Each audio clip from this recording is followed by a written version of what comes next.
Morning students. आज हम chapter 2C पढ़ने जा रहे हैं।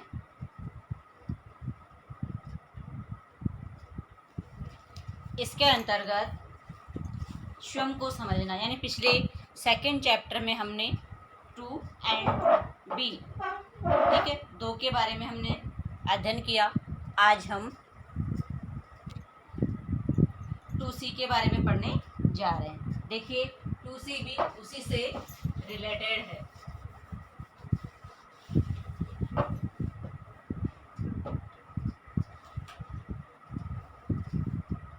जिसका नाम है स्वयं को समझना। साथ ही स्वयं को समझना एक चैप्टर है जो अपने 3 पार्ट्स में डिवाइड किया गया है। उसमें पहचान का प्रभाव जो मेन टॉपिक है, या फिर चैप्टर का जो नाम है वो है पहचान का प्रभाव।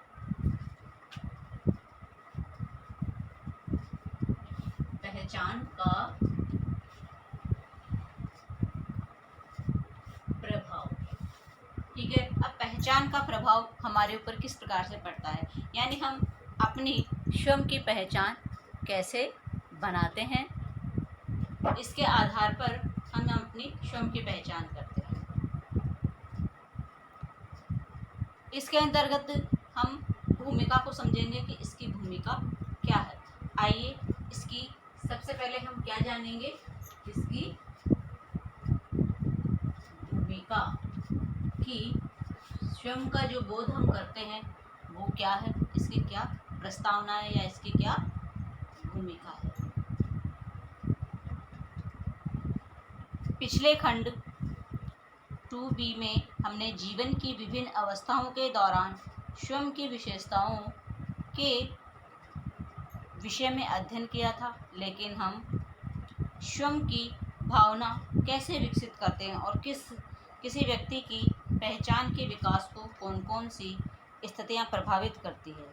इस खंड में हम इन्हीं विषयों पर ध्यान केंद्रित करेंगे। हम जानते हैं कि कोई भी मनुष्य पहचान की भावना के साथ पैदा नहीं होता। हमारे अनुभवों से अपने बारे में हम जो सीखते हैं और हमारे बारे में लोगों की प्रतिक्रियाओं के परिणाम स्वरूप स्वयं की भावना धीरे धीरे विकसित होती है। हर व्यक्ति विभिन्न प्रकार के संबंधों से जुड़ा हुआ होता है।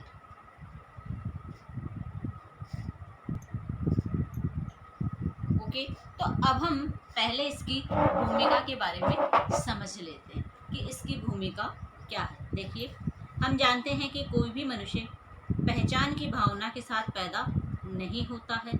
हमारे अनुभवों से अपने बारे में हम जो सीखते हैं तथा हमारे बारे में लोगों की प्रतिक्रियाओं के परिणाम स्वरूप स्वयं की भावना धीरे धीरे विकसित होती है।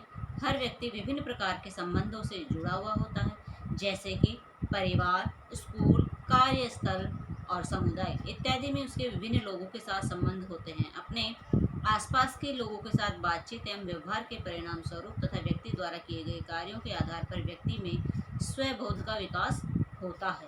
अतः हम कह सकते हैं कि किसी भी व्यक्ति के स्वबोध के विकास में बहुत से लोगों का योगदान होता है। स्वयं का निर्माण एक निरंतर चलने वाली प्रक्रिया है। यह निर्माण से तात्पर्य है कि कोई भी व्यक्ति स्वयं के बोध के साथ जन्म नहीं लेता, वह स्वयं के भावों को अपने अनुभव। देखिए, यहाँ पे एक बात कही गई है कि निर्माण क्या होता है। निर्माण तो यानी किसी नई चीज़ का बनाना या फिर किसी नई चीज़ को विकसित करना, या फिर कहें तो किसी चीज़ का सृजन करना। सृजन, क्रिएटिविटी या फिर निर्माण एक ही चीज़ होती है।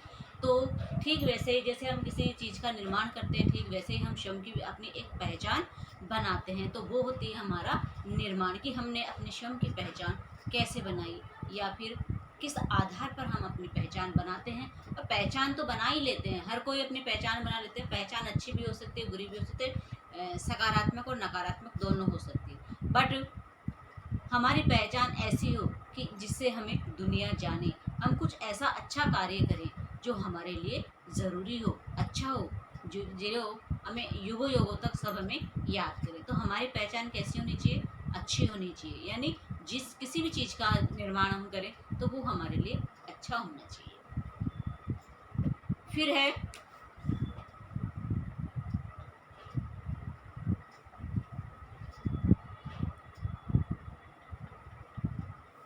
अब ये सब चीज़ें हम अपनी जब स्वयं की हम जब पहचान बनाते हैं तो वो हम किस आधार पर बनाते हैं?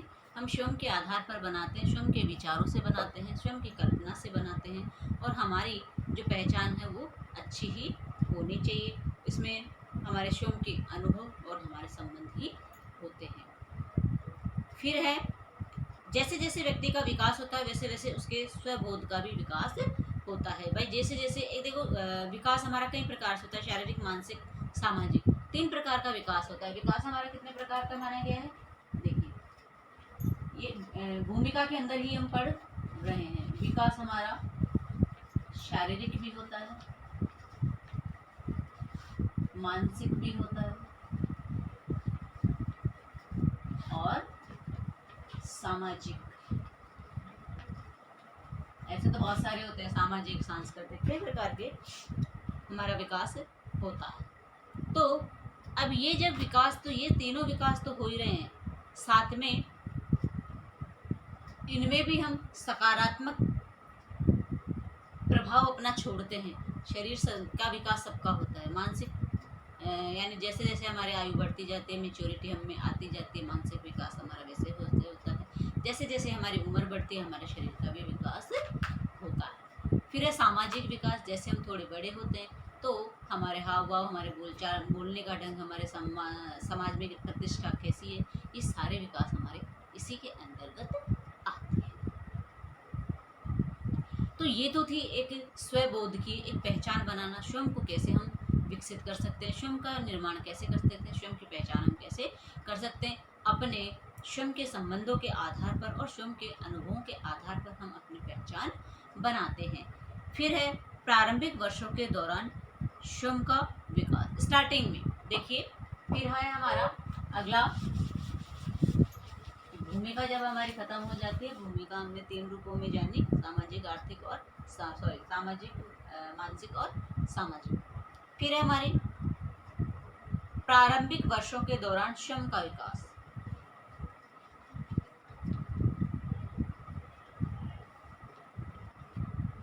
प्रारंभिक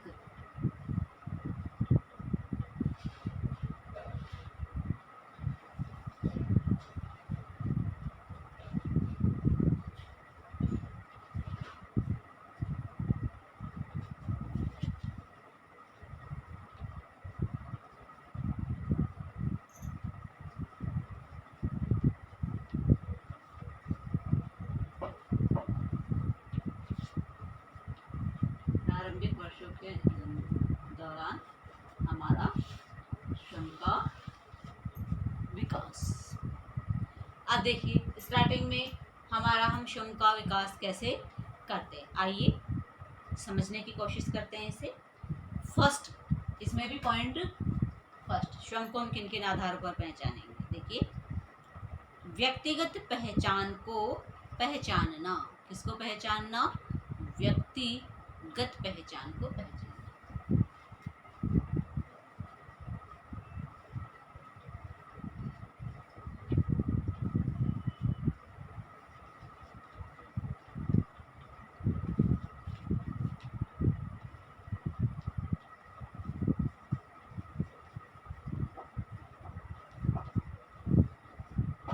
व्यक्तिगत पहचान को पहचाना यानी स्वयं के, हमारे स्वयं के बारे में हम क्या सोचते हैं, क्या नहीं समझते हैं। हम अपने मैं, मेरा, यानी खुद को आइडेंटिफाई करना।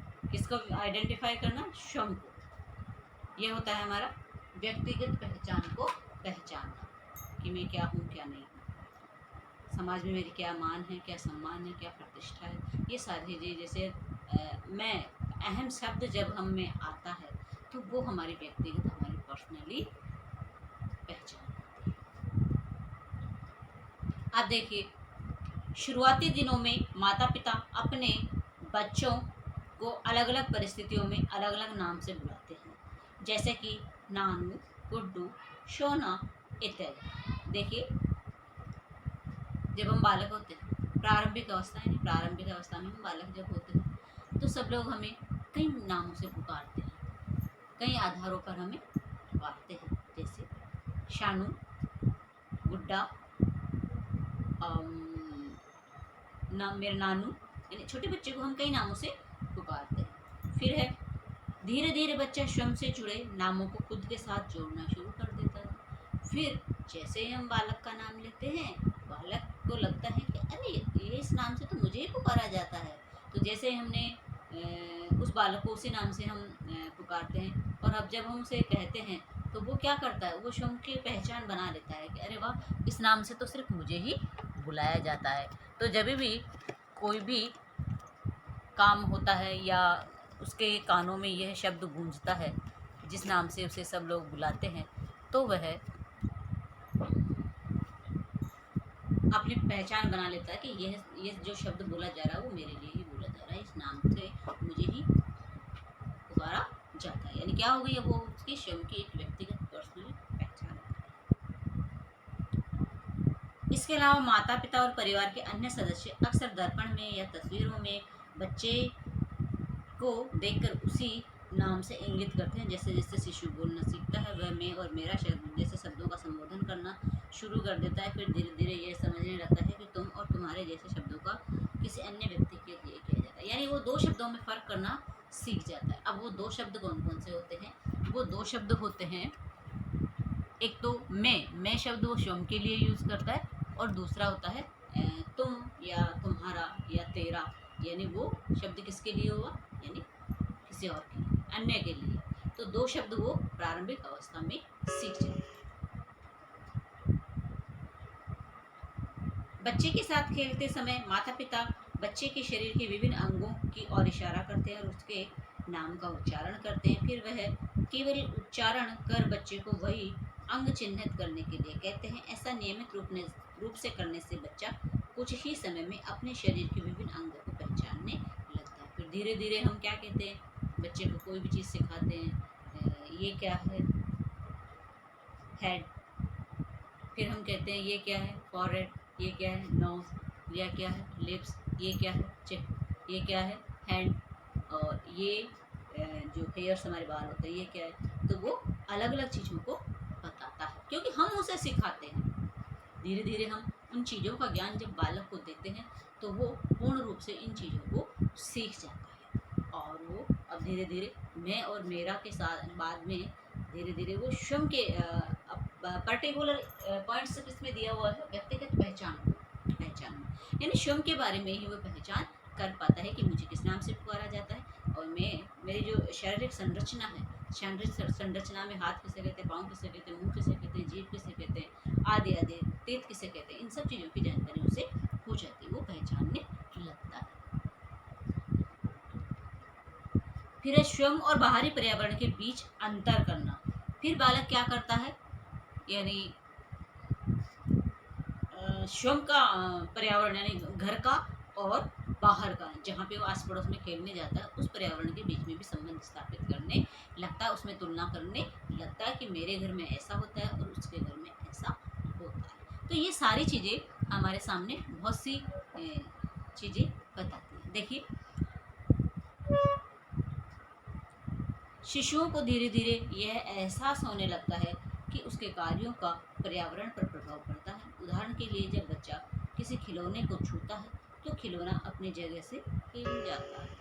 क्या होता है, खिलौना अपनी जगह से हिल जाता है, ऑब्वियसली हिल जाता है। तो उसे यह एहसास होने लगता है कि बहुत सी चीज़ें हैं जो हिलती भी है, हमारे छूने से इधर उधर भी चली जाती है। तो वो भारी और अंदर की चीज़ों में भी फर्क करना सीख जाता है। थर्ड है कारण प्रभाव के बीच संबंध। कारण, अब जैसे मान लो अभी इसमें एग्जाम्पल बताया गया कि जब बालक उस टॉयज़ को छूता है तो छूते ही वो टॉयज़ क्या है, वो हिलता है या आगे की ओर प्रगति करता है। एनीवे, जो भी है, तो उसे ये समझ में आ गया कि मेरे हाथ लगाने से यह खिलौना आगे चला गया या हिलने लग गया, या किसी चीज़ को प्रेस करने से ये बजने लग गया। तो कारणों से समझ में आएगा कि कारण तो मैं हूँ। फिर प्रभाव, ठीक है, प्रभाव कि जब उसने छुआ तो वो हिला, उसके बाद वो किसी भी गति में किसी भी दिशा में जा सकता है, तो इसका प्रभाव भी उसके सामने आ गया। तो इस प्रकार से वो कई चीज़ों में फर्क करना सीख जाता है। अब देखिए, जैसे जैसे जैसे बच्चा बड़ा होता है, बात करने में सक्षम हो जाता है, उसके माता पिता और परिवार के अन्य सदस्य बच्चे को स्वयं के बारे में बात करते और उनका कारण बताने के लिए भी प्रोत्साहित करते हैं। उदाहरण के लिए वे बच्चे से पूछते हैं, आपने ऐसा क्यों किया, या आप कैसा महसूस करते हैं। इस प्रकार के प्रश्नों से बच्चे को यह समझने में मदद मिलती है कि वह क्या अनुभव कर रहा है या उससे कोई कार्य किन कारणों से किया। या सरल शब्दों में कहें तो बच्चों के साथ बातें करने से वह धीरे धीरे स्वयं को परिभाषित करना सीखते हैं। अब है हमारा फोर्थ टॉपिक, इसमें प्रारंभिक वर्षों के दौरान स्वयं का विकास। फर्स्ट, व्यक्तिगत पहचाने लगता है। सेकेंड, स्वयं एवं बाहरी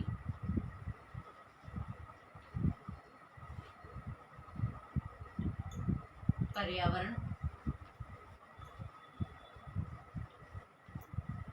में अंतर करना सीख जाता है। थर्ड है कारण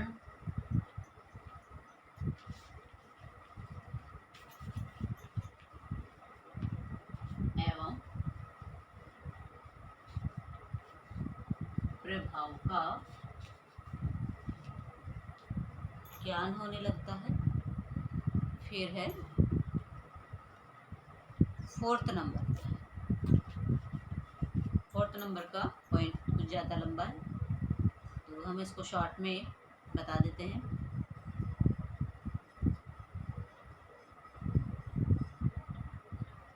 वार्तालाप,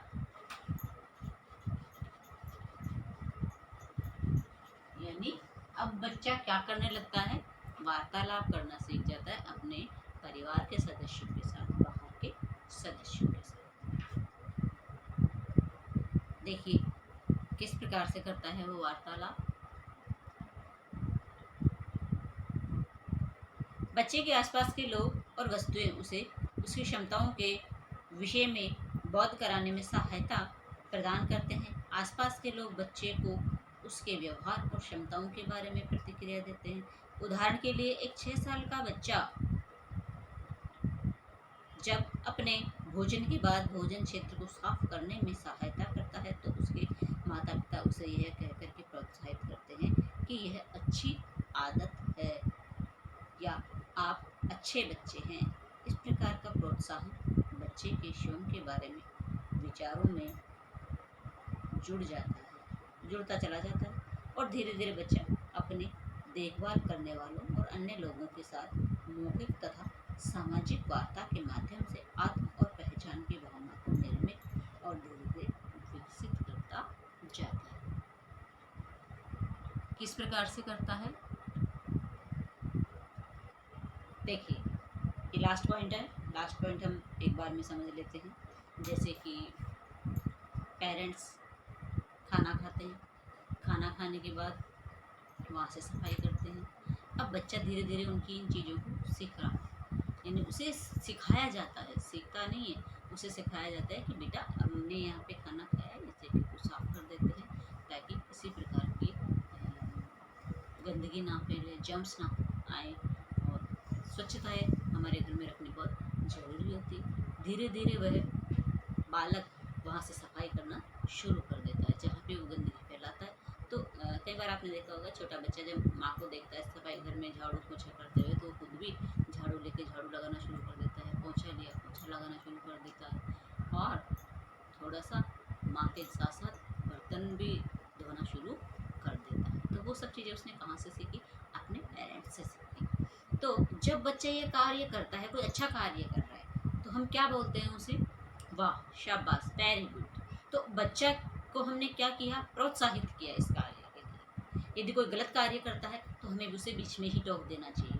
तो बीच में टोकने से बच्चे को समझ में आ गया कि मुझे यह कार्य नहीं करना है, यह कार्य गलत है। इसलिए जब बच्चे द्वारा कोई अच्छा कार्य किया जाता है तो हमें उसे प्रोत्साहित किया जाना चाहिए। तो उसे ये चीज़ क्लियर हो जाती है कि यह चीज़ तो अच्छी है, यानी मुझे आगे भी ऐसे ही करते रहना है और उसमें एक अच्छी आदत का विकास हो जाता है। तो इस प्रकार से हम कई अच्छी चीज़ें प्रारंभिक अवस्था में ही सीख जाते हैं, प्रारंभिक अवस्था में ही स्वयं की पहचान बना लेते हैं।